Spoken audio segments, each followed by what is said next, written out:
الحمدللہ رب العالمین والصلاة والسلام علی اشرف الانبیاء والمرسلین اما بعد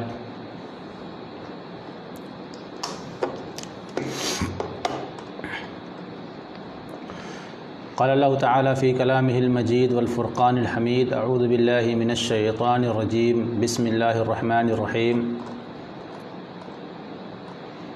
قل هو اللہ احد اللہ الصمد لم یلد ولم یولد ولم یکن لہ کفوا احد۔ محترم سامعین و سامعات، السلام علیکم ورحمۃ اللہ وبرکاتہ۔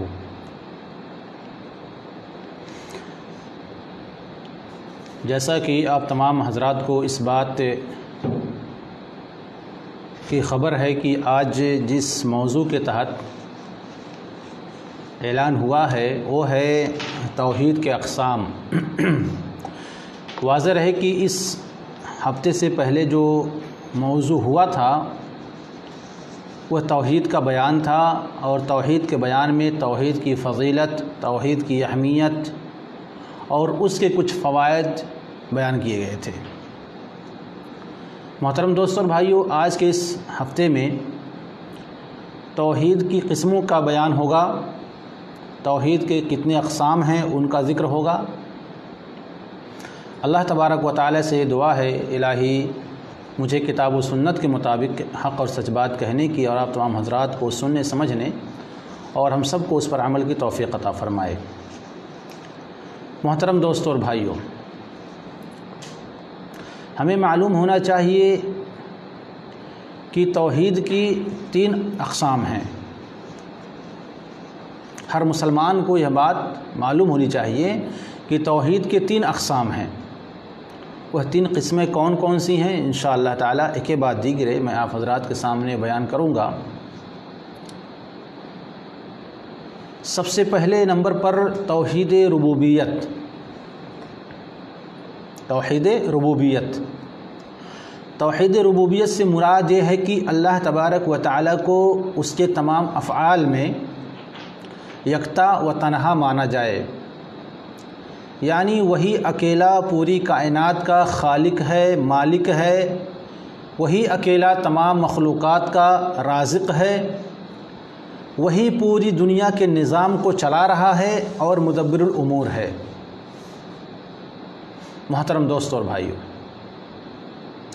یہ بات ہمیں تسلیم کرنا چاہیے، ماننا چاہیے کہ اللہ تبارک و تعالی اکیلا ہی پوری کائنات کا خالق و مالک ہے۔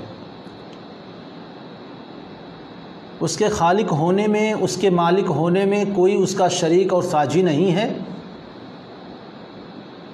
جیسا کہ اللہ رب العزت نے سورہ یونس سورہ نمبر 10 آیت نمبر 31 میں ارشاد فرمایا، قُلْ مَنْ يَرْزُقُكُم مِّنَ السَّمَاءِ وَالْأَرْضِ أَمَّن يَمْلِكُ السَّمْعَ وَالْأَبْصَارَ وَمَنْ يُخْرِجُ الْحَيَّ مِنَ الْمَيِّتِ وَيُخْرِجُ الْمَيِّتَ مِنَ الْحَيِّ وَمَنْ يُدَبِّرُ الْأَمْرَ فَسَيَقُولُونَ اللَّهُ فَقُلْ أَفَلَا تَتَّقُونَ۔ اللہ تبارک و تعالی ارشاد فرماتے ہیں قرآن مجید کے اندر، اے نبی آپ کہہ دیجئے کہ وہ کون ہے جو تمہیں آسمان اور زمین سے رزق دیتا ہے، یا وہ کون ہے جو کانوں اور آنکھوں کا مالک ہے، اور وہ کون ہے جو زندوں سے مردہ کو نکالتا ہے یا مردہ کو زندہ سے نکالتا ہے، اور وہ کون ہے جو تمام کاموں کی تدبیر کرتا ہے۔ ضرور وہ یہ کہیں گے کہ وہ اللہ تعالی ہی ہے۔ تو ان سے کہیے کہ تم پھر کدھر، تو پھر تم کیوں نہیں ڈرتے اللہ رب العالمین سے؟ اور اللہ رب العزت نے دوسرے مقام پر ارشاد فرمایا، قُلْ لِمَنِ الْأَرْضُ وَمَنْ فِيهَا إِن كُنتُمْ تَعْلَمُونَ سَيَقُولُونَ لِلَّهِ فَقُلْ أَفَلَا تَذَكَّرُونَ قُلْ مَنْ رَبُّ السَّمَاوَاتِ السَّبْعِ وَرَبُّ الْعَرْشِ الْعَظِيمِ سَيَقُولُونَ لِلَّهِ قُلْ أَفَلَا تَتَّقُونَ قُلْ مَنْ بِيَدِهِ مَلَكُوتُ كُلِّ شَيْءٍ وَهُوَ يُجِيرُ وَلَا يُجَارُ عَلَيْهِ إِن كُنتُمْ تَعْلَمُونَ سَيَقُولُونَ لِلَّهِ قُلْ أَفَأَنَّىٰ تُسْحَرُونَ۔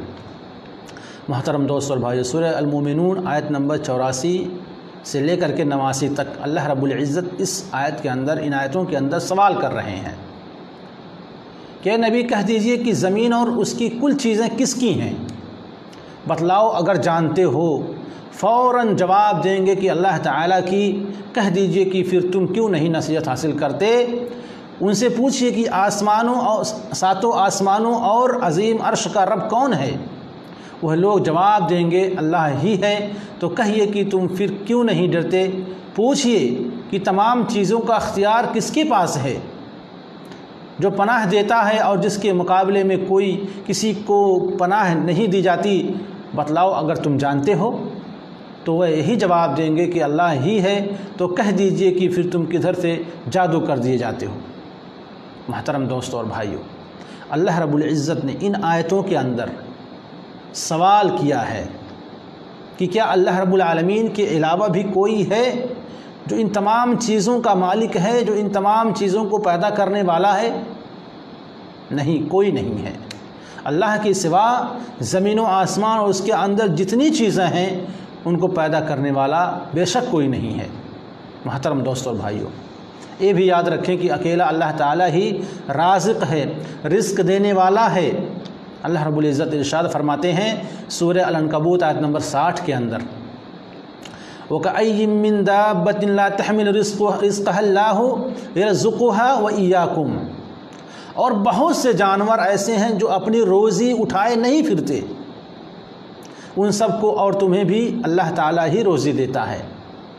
کہنے کا مطلب یہ ہے کہ جو جانور ہیں دنیا کے اندر، وہ لوگ اللہ تعالیٰ کے علاوہ کسی کو شریک نہیں بناتے اپنی اس کی عبادات میں، اللہ تعالیٰ کے ساتھ کسی کو شریک نہیں بناتے، پھر بھی اللہ تعالیٰ انہیں روزی دے رہا ہے۔ انہیں پتہ بھی نہیں ہے کہ پیر فقیر ملنگ کون ہے، جن سے لوگ حاجت روائی کرتے ہیں، جن سے لوگ دعائیں کرتے ہیں، جن کے پاس جا کر کے اپنی فریادیں کرتے ہیں، جن سے بیٹا بیٹی مانگتے ہیں۔ جانوروں کو اس بات کا علم نہیں ہے، وہ اپنی روزی نہیں لیے پھرتے ہیں۔ بے شک اللہ تعالیٰ کہتے ہیں کہ ان سب کو اور تمہیں بھی اللہ تعالیٰ ہی روزی دیتا ہے۔ نیز آگے فرماتا ہے ما اريد منهم من رزق وما اريد ان يطعمون ان اللہ هو الرزاق ذو القوة المتین۔ سورہ الذاریات آیت نمبر 57 اور 58 میں تعالیٰ فرماتے ہیں نہ میں ان سے روزی چاہتا ہوں اور نہ میری یہ چاہت ہے کہ وہ مجھے کھلائیں۔ اللہ تعالیٰ خود ہی سب کا روزی رساں، توانائی والا اور زور آور ہے۔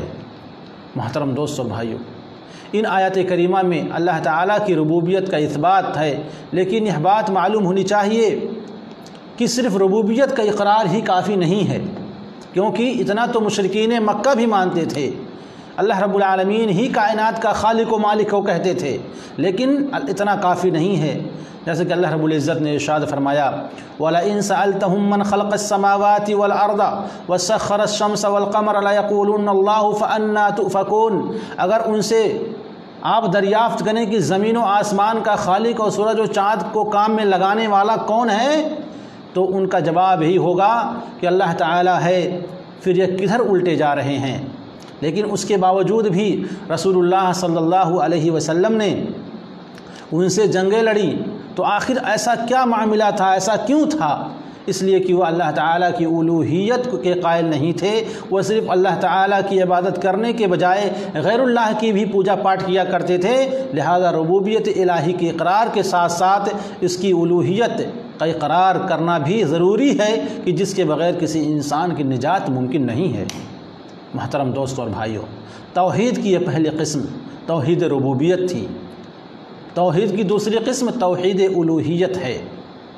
توحید الوہیت اس سے مراد یہ ہے کہ عبادت میں اللہ تعالیٰ کو یکتا مانا جائے، تمام عبادات صرف اسی کے لیے بجا لائی جائیں اور کسی کو اس کے ساتھ شریک نہ ٹھہرایا جائے۔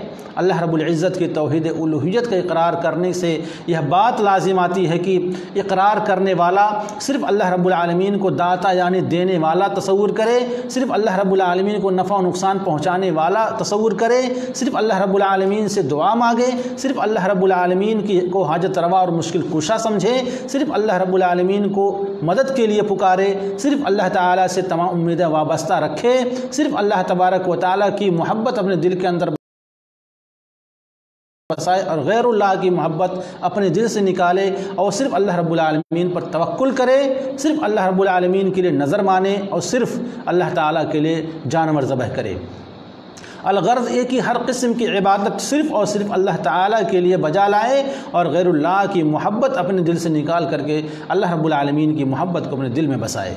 اللہ رب العزت کا ارشاد ہے، قل انا صلاتی و نسکی و محیایا و مماتی للہ رب العالمین لا شریک لہ، آپ کہہ دیجئے کہ یقیناً میری نماز، میری قربانی، میرا جینا اور میرا مرنا یہ سب اللہ تعالیٰ کے لیے ہی ہے، جو کہ رب العالمین ہے، تمام جہانوں کا رب ہے اور اس کا کوئی شریک نہیں ہے۔ اور آگے فرمایا دوسری آیت میں، وما امروا الا ليعبدوا الله مخلصین لہ الدین حنفاء، اور انہیں محض اسی بات کا حکم دیا گیا ہے کہ وہ صرف اللہ تعالیٰ کی عبادت کریں اور شرک وغیرہ سے منہ موڑتے ہوئے اس کے لیے دین کو خالص رکھیں۔ محترم دوست اور بھائیوں، جو اللہ تعالیٰ خالق و مالک اور رازق کائنات ہے وہی اکیلا معبود برحق بھی ہے۔ جس اللہ تعالیٰ کو ہم خالق و مالک و رازق کائنات مانتے ہیں، اسی اللہ تعالیٰ کو معبود برحق ماننا اور تمام عبادات اسی کے لیے بجا لانا ضروری ہے، کیونکہ یہ ایک حقیقت ہے کہ جس غیر اللہ کو لوگ پکارتے ہیں اور وہ قطعاً خالق و مالک نہیں ہو سکتے ہیں، رازق نہیں ہو سکتے ہیں، اور نہ ہی ان کے پاس کسی چیز کا اختیار ہے اور نہ وہ کسی چیز کے نفع و نقصان کے مالک ہیں۔ اللہ رب العالمین کا فرمان ہے، اللہ الذی خلقکم ثم رزقکم ثم یمیتکم ثم یحییکم هل من شرکائکم من یفعل من ذالکم من شیء سبحانہ وتعالی عما یشرکون۔ اللہ رب العزت نے سورہ الروم آیت نمبر 40 میں ارشاد فرمایا، اللہ ہی ہے جس نے تمہیں پیدا کیا، جس نے تمہیں پیدا کیا، پھر تمہیں رزق دیا، پھر تمہیں مارے گا اور پھر تمہیں زندہ کرے گا۔ تو کیا تمہارے شرکا میں سے جسے تم اللہ رب العالمین کا شریک بنائے بیٹھے ہو، کیا ان میں سے کوئی ایک شریک ایسا ہے جو ان کاموں میں سے کوئی کام کرتا ہو؟ وہ پاک ہے اور ان کے شرک سے بہت بلند ہے۔ محترم دوست اور بھائیوں، جب اللہ تعالیٰ ہی خالق و مالک و رازق ہے، مارتا اور زندہ کرتا ہے، اس کے علاوہ کوئی دوسرا ان چیزوں کا اختیار نہیں رکھتا ہے، تو پھر عبادت بھی صرف اسی کی ہونی چاہیے۔ اللہ رب العزت ارشاد فرماتے ہیں، یا ایھا الناس اعبدوا ربکم الذی خلقکم والذین من قبلکم لعلکم تتقون الذی جعل لکم الارض فراشا والسماء بناء وانزل من السماء ماء فاخرج به من الثمرات رزقا لکم فلا تجعلوا للہ اندادا وانتم تعلمون۔ اے لوگو، اپنے رب کی عبادت کرو جس نے تمہیں اور تم سے پہلے لوگوں کو پیدا کیا تاکہ تم اس کے عذاب سے بچو۔ وہی ہے جس نے تمہارے لیے زمین کو بچھونا بنایا اور آسمان کو چھت بنا دیا، اور آسمان سے بارش برسا کر تمہارے کھانے کے لیے انواع و اقسام کے میوے پیدا کیے۔ لہذا تم کسی کو اللہ تعالیٰ کا شریک نہ بناؤ، حالانکہ تم جانتے ہو کہ ان چیزوں کے پیدا کرنے میں اس کا کوئی شریک نہیں ہے۔ محترم دوستوں اور بھائیوں، ان آیات مبارکہ میں اللہ رب العزت نے اس رب کی عبادت کرنے کا حکم دیا ہے جو اگلے اور پچھلے تمام لوگوں کا خالق ہے، تمام لوگوں کو پیدا کرنے والا ہے، زمین و آسمان کو پیدا کرنے والا ہے اور ہمیں اور آپ کو رزق دینے والا ہے۔ توحید ربوبیت کے اس بات کے بعد اللہ تعالیٰ نے اپنا شریک بنانے سے منع فرمایا ہے، جو اس بات کی دلیل ہے کہ توحید ربوبیت کا اقرار کرنے سے توحید الوہیت کا اقرار لازم آتا ہے۔ اور ہم جب قرآن مجید کا بغور مطالعہ کرتے ہیں تو ہمیں معلوم ہوتا ہے کہ اللہ تعالیٰ نے متعدد مقامات پر غیر اللہ کے خالق ہونے کی نفی کی ہے، اپنے خالق ہونے کا اس بات کیا ہے، اور اسی بنا پر اپنی الوہیت حقہ کو منوایا ہے اور اپنے معبود برحق ہونے کا اعلان کیا ہے۔ چنانچہ اس کا فرمان ہے، والذین يدعون من دون اللہ لا يخلقون شیئا وهم يخلقون اموات غیر احیاء وما يشعرون ایان یبعثون الہکم الہ واحد۔ اور جن معبودوں کو وہ اللہ کے سوا پکارتے ہیں وہ کچھ بھی پیدا نہیں کرتے اور وہ خود پیدا کیے گئے ہیں، وہ مردے بے جان ہیں اور کچھ بھی شعور نہیں رکھتے، دوبارہ کب اٹھائے جائیں گے؟ تم سب کا معبود ایک ہی معبود ہے، یعنی انہیں اس بات کی بھی خبر نہیں ہے کہ وہ کب مریں گے، ان کی زندگی کہاں تک ہے، وہ کتنے دن تک زندہ رہیں گے، وہ کب اٹھائے جائیں گے، انہیں پتہ بھی نہیں ہے۔ نیز اللہ رب العزت نے ارشاد فرمایا سورہ الرعد آیت نمبر 16 کے اندر، قل من رب السماوات والارض قل اللہ قل افاتخذتم من دونه اولیاء لا يملكون لانفسهم نفعا ولا ضرا قل هل يستوي العامى والبصير ام هل تستوي الظلمات والنور ام جعلوا لله شركاء خلقوا كخلقه فتشابه الخلق عليهم قل الله خالق كل شيء وهو الواحد القهار۔ اللہ تعالیٰ فرماتے ہیں آپ پوچھئے کہ آسمان اور زمین کا رب کون ہے، آسمانوں اور زمین کا رب کون ہے؟ آپ خود ہی بتا دیجئے کہ اللہ تعالیٰ ہے۔ آپ کہیے کہ کیا تم لوگوں نے اس کے سوا دوسروں کو یار و مددگار بنا لیا ہے، جو خود اپنی ذات کے لیے بھی کبھی نفع و نقصان کے مالک نہیں ہے؟ آپ کہیے کہ کیا نابینا اور بینا دونوں برابر ہو سکتے ہیں، یا کیا تاریکیاں اور روشنی برابر ہے، یا کیا انہوں نے اللہ کے کچھ ایسے ساجی بنا لیے ہیں جنہوں نے اللہ کی مخلوق کی طرح کسی کو پیدا کیا ہے؟ وہ مخلوقات ان کی نظر میں گڑبڑ ہو گئی ہیں۔ آپ اعلان کر دیجئے کہ اللہ ہی اکیلا اللہ ہی ہے، ہر چیز کا خالق ہے اور وہ تنہا ہے، زبردست ہے۔ محترم دوستوں اور بھائیوں، آپ نے دیکھا کہ اس آیت میں اللہ رب العالمین نے اپنے ہی خالق اور مالک ہونے کا اعلان کر دیا ہے، اور بارہا چیلنج کرتا ہے کہ اس کے علاوہ کوئی اگر مالک اور خالق ہے تو سامنے نکل کر کے آئے اور اپنا دعویٰ پیش کرے، لیکن آج تک کوئی دعویٰ پیش نہیں کر سکا۔ اسی طرح اللہ رب العالمین کا فرمان ہے وَاتَّخَذُوا مِن دُونِهِ آلِهَةً لَا يَخْلُقُونَ شَيْئًا وَهُمْ يُخْلَقُونَ وَلَا يَمْلِكُونَ لِأَنفُسِهِمْ ضَرًّا وَلَا نَفْعًا وَلَا يَمْلِكُونَ مَوْتًا وَلَا حَيَاةً وَلَا نُشُورًا۔ اور انہوں نے اللہ کے سوا بہت سے معبود بنا لیے ہیں جو کسی چیز کے پیدا کرنے والے نہیں ہیں، جنہوں نے کوئی چیز پیدا نہیں کی ہے بلکہ وہ خود پیدا کیے گئے ہیں، اور وہ اپنی ذات کے لیے بھی کسی بھی نفع و نقصان کے مالک نہیں ہے، اس کا اختیار ہی نہیں رکھتے ہیں، اور نہ موت اور نہ زندگی اور نہ دوبارہ زندہ کرنا ان کے اختیار میں ہے۔ بلکہ اللہ تعالیٰ نے شرک کرنے والوں کو چیلنج کیا ہے کہ جن کی تم پوجا پرستش کرتے ہو، جن کو حاجت روا مشکل کشا تصور کرتے ہو، جن کو مدد کے لیے پکارتے ہو، اور جن کی قبروں پر نظر و نیاز پیش کرتے ہو، ذرا بتلاؤ تو کیا انہوں نے کسی چیز کو پیدا کیا ہے؟ کیا کسی چیز کے وہ خالق و مالک ہیں؟ اللہ رب العالمین کا فرمان ہے خلق السماوات بغیر عمد ترونها والقى في الارض رواسي ان تميد بكم وبث فيها من كل دابة وأنزلنا من السماء ماء فأنبتنا فيها من كل زوج كريم هذا خلق الله فآروني ماذا خلق الذين من دونه بل الظالمون في ضلال مبين۔ اللہ رب العالمین چیلنج کرتے ہوئے سوال کرتے ہیں، اور سوال پہ سوال کر رہے ہیں، بلکہ آج تک اللہ تعالیٰ کے سوال کا کوئی جواب نہیں دے سکا۔ اللہ تعالیٰ کہتے ہیں اس نے آسمانوں کو بغیر ستونوں کے پیدا کیا، بغیر پلروں کے پیدا کیا جنہیں تم دیکھ سکو، اور زمین پر پہاڑ رکھ دیے تاکہ ایسا نہ ہو کہ وہ تمہیں ہچکولے کھلائے، اور اس پر ہر قسم کے جانور پھیلا دیے، اور ہم نے آسمان سے پانی برسایا، پھر اس کے ذریعے زمین میں ہم نے ہر قسم کی عمدہ چیزیں اگائیں۔ یہ اللہ کی تخلیق ہے، تو اب تم لوگ مجھے دکھاؤ کہ اس کے سوا دوسرے معبودوں نے کیا پیدا کیا۔ بلکہ حقیقت یہ ہے کہ ظالم مشرک شرک کرنے والے کھلی گمراہی میں ہیں۔ اس طرح اللہ تعالیٰ فرماتے ہیں قل ارأیتم شرکاءکم الذین تدعون من دون اللہ ارونی ماذا خلقوا من الارض ام لهم شرک فی السماوات ام آتیناہم کتابا فهم على بینۃ منہ بل یعد الظالمون بعضهم بعضا الا غرورا۔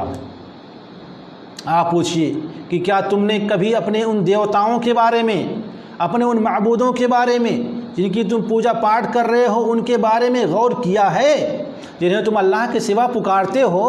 ذرا مجھے بتلاؤ تو صحیح کہ انہوں نے زمین کا کون سا حصہ پیدا کیا ہے، کون سا حصہ بنایا ہے، یا آسمانوں کو پیدا کرنے میں اللہ تعالیٰ کے ساتھ ان کی کوئی شرکت ہے، یا ہم نے انہیں کوئی ایسی کتاب دی ہے جس میں ان کے شرک کے لیے کوئی دلیل موجود ہے؟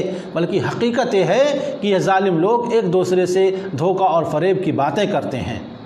ایک اور مقام پر اللہ رب العالمین نے معبودان باطلہ کی بے بسی کو اس انداز سے بیان کیا ہے کہ ایک مکھی تک کے پیدا کرنے میں وہ لوگ قاصر ہیں، ایک مکھی بھی پیدا نہیں کر سکتے ہیں، لہذا جو اس قدر عاجز ہیں، مجبور ہیں کہ ایک چھوٹا سا حشرہ بھی پیدا نہیں کر سکتے تو وہ معبود کیسے ہو سکتے ہیں، اور حاجت روا اور مشکل کشا کیسے ہو سکتے ہیں، اور ان کے پاس نفع و نقصان کا اختیار کیسے ہو سکتا ہے۔ اللہ رب العزت ارشاد فرماتے ہیں یا ایھا الناس ضرب مثل فاستمعوا له ان الذين تدعون من دون الله لن يخلقوا ذبابا ولو استمعوا له وان يسلبهم الذباب شيئا لا يستنقذوه منه ضعف الطالب والمطلوب۔ اللہ رب العزت نے ان کی عاجزی و بے بسی کو بیان کرتے ہوئے ارشاد فرمایا، لوگوں ایک مثال بیان کی جاتی ہے، ذرا اس کو کان لگا کر کے سنو، یعنی دھیان سے سنو اس چیز کو۔ اللہ تعالیٰ ایک مثال بیان کر رہے ہیں، اللہ کے سوا جن کو تم پکارتے ہو وہ ایک مکھی بھی پیدا نہیں کر سکتے، چاہے اس کے لیے سبھی لوگ اکٹھے ہو جائیں، بلکہ اگر مکھی ان سے کوئی چیز چھین کر لے اڑے تو وہ ایسے بے بس ہیں کہ اس سے واپس بھی نہیں لے سکتے ہیں۔ بڑا کمزور ہے طلب کرنے والا اور جس سے طلب کیا جا رہا ہے۔ محترم ناظرین کرام، ان تمام آیات کریمہ سے ثابت ہوا کہ اللہ رب العالمین خالق و مالک، رازق اور کائنات کا تدبر کرنے والا ہے، وہی اکیلا معبود برحق ہے اور اس کی عبادت میں اس کا کوئی شریک نہیں ہے۔ محترم ناظرین کرام، غوث اعظم اللہ تبارک و تعالی ہے۔ غوث اعظم یعنی سب سے بڑا مددگار، مشکلات کو ٹالنے والا اکیلا اللہ رب العالمین ہی ہے، اس کے سوا کوئی غوث اعظم نہیں ہے۔ اللہ تعالیٰ کا فرمان ہے قُلْ مَنْ يُنَجِّيكُم مِّنَ الظُّلُمَاتِ الْبَرِّ وَالْبَحْرِ تَدْعُونَهُ تَضَرُّعًا وَخُفْيَةً لَئِنْ أَنْجَانَا مِنْ هَٰذِهِ لَنَكُونَنَّ مِنَ الشَّاكِرِينَ قُلِ اللَّهُ يُنَجِّيكُم مِّنْهَا وَمِنْ كُلِّ كَرْبٍ ثُمَّ أَنْتُمْ تُشْرِكُونَ۔ اللہ رب العزت نے سورہ انعام آیت نمبر 63-64 میں ارشاد فرمایا، کہہ دیجئے کہ بحر و بر کی تاریکیوں میں تمہیں کون نجات دیتا ہے، تمہیں کون بچاتا ہے، اس کو تم عاجزی سے اور چپ کے پکارتے ہو کہ اگر اس نے ہمیں ان سے نجات دے دی تو ہم ضرور شکر گزار بنیں گے یا شکر گزار والوں میں سے ہو جائیں گے۔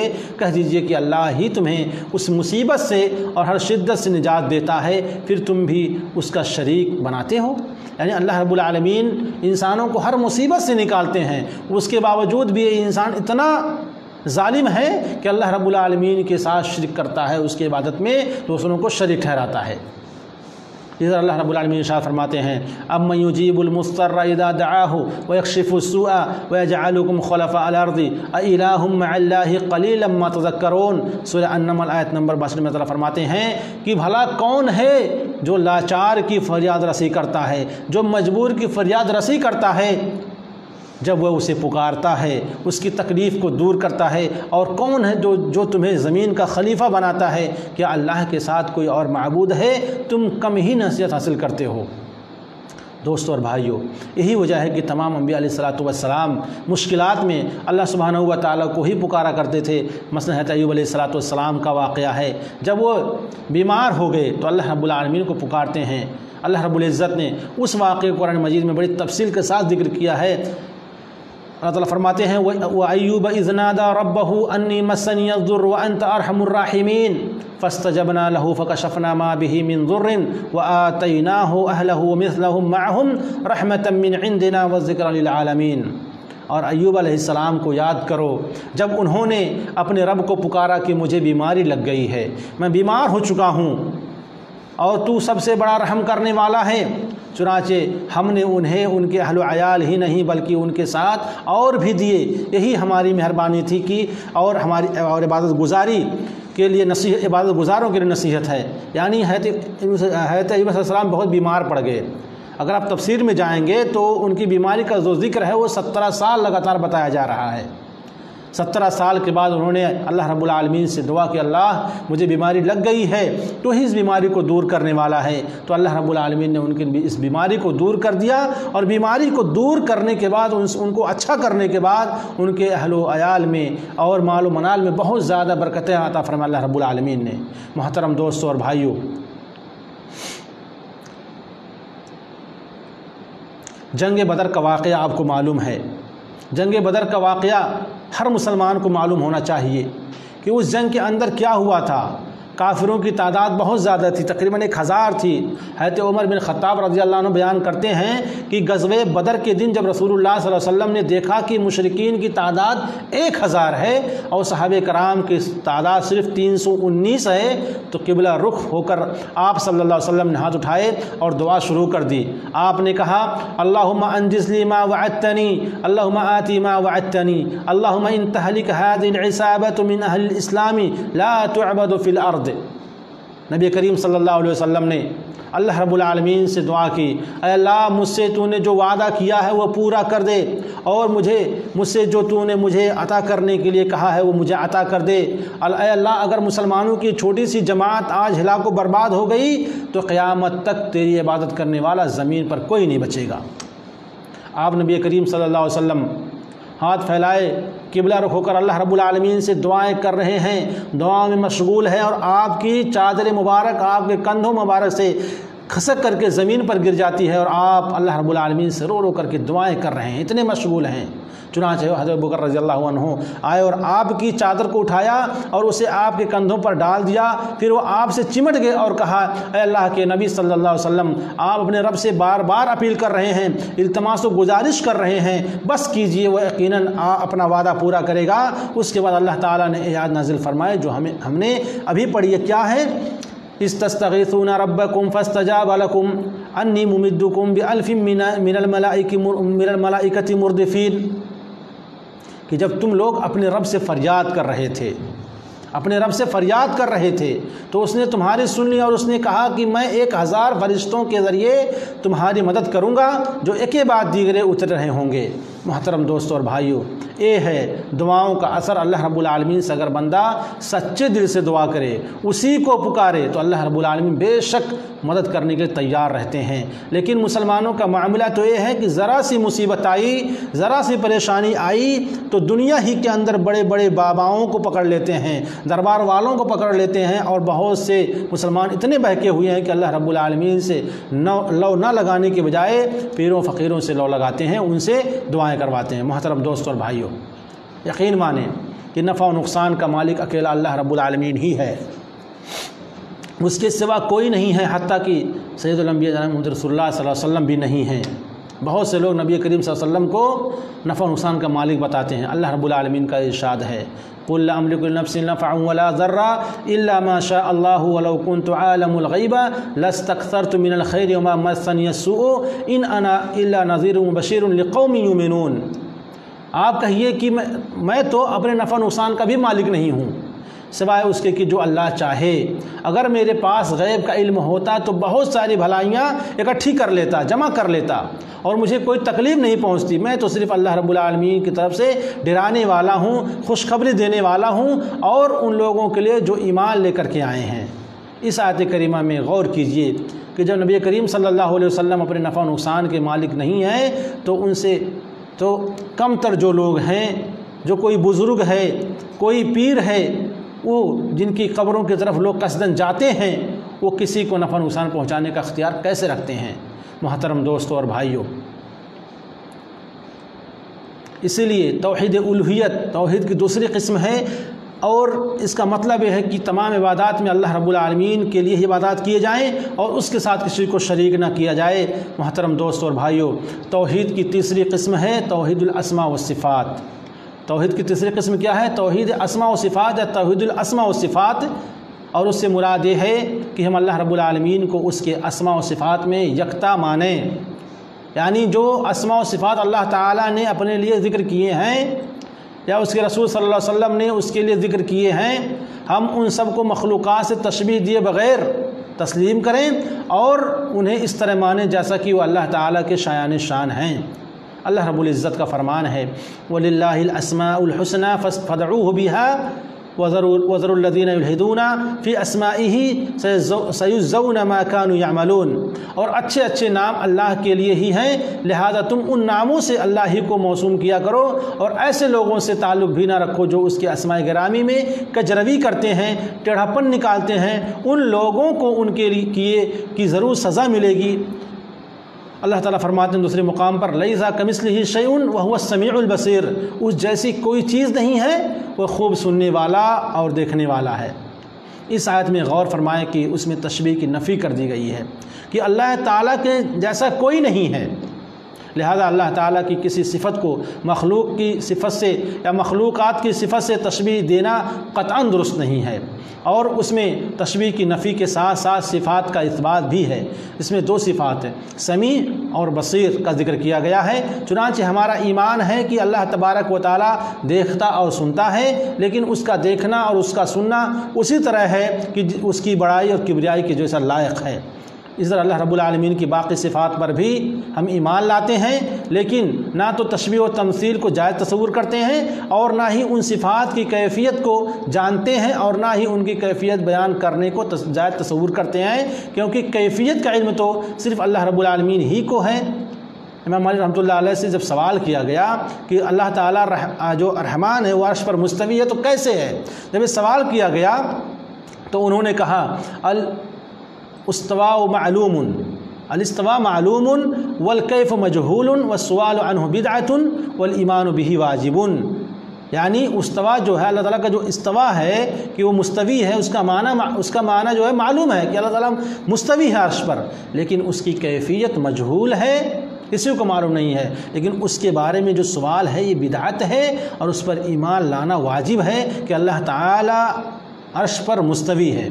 محترم دوستوں اور بھائیوں، آج کے دن اتنا ہی۔ اللہ تبارک و تعالیٰ سے دعا ہے کہ ہم سب کو اللہ تعالیٰ توحید کو سمجھنے اور اس پر قائم رہنے کی توفیق عطا فرمائے، اور ہمارا خاتمہ ہو تو ایمان باللہ پر ہو۔